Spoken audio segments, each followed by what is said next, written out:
Oh, and Adrian, what a party in Toronto last night. That Raptors win sent thousands of fans spilling into the streets. As you mentioned, we were here at Yonge and Dundas. This is one of the many celebration hotspots in the downtown core. Now, police were out in full force last night, providing crowd control. Overall, the tone was fun and peaceful, but some fans were caught on camera acting a little bit risky. And keep in mind, this was only game one.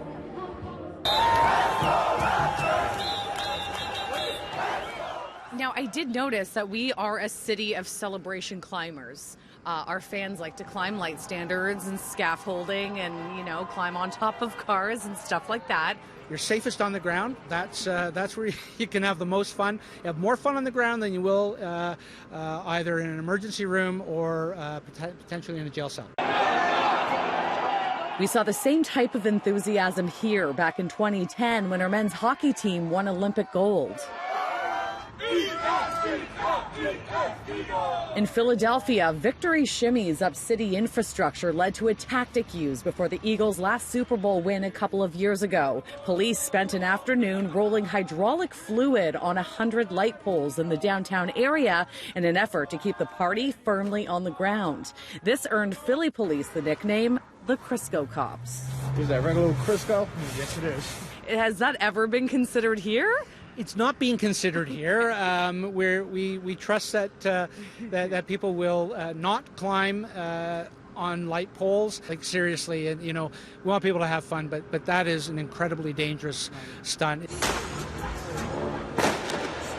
Another risky move. Our cameras captured fireworks being set off on Yonge Street.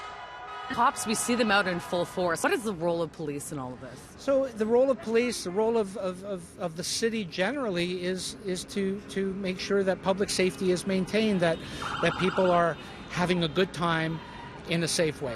You can't set fireworks off on the street. You can't climb on buses. We don't want people putting themselves in harm's way. Another warning, stay off the streetcars. I cannot stress enough how dangerous that is. There's an overhead wire that powers that streetcar. That's 750 volts of electricity. If somebody were to touch that and they weren't grounded, they would be electrocuted. The TTC is making changes to accommodate future celebrations. 2 early closures scheduled on Line 1 have now been canceled because they fall on game days. Buses and streetcars are also being rerouted around the downtown core to avoid the parties. But despite a few foolish fans, Toronto's vibe is like no other. And according to the Raptors head coach, our enthusiasm is fuel for the finals. It's awesome. The city is obviously electric. I think it's great for everybody that's visiting to see. And they're proud of their team, and we want to play hard and make them proud of us.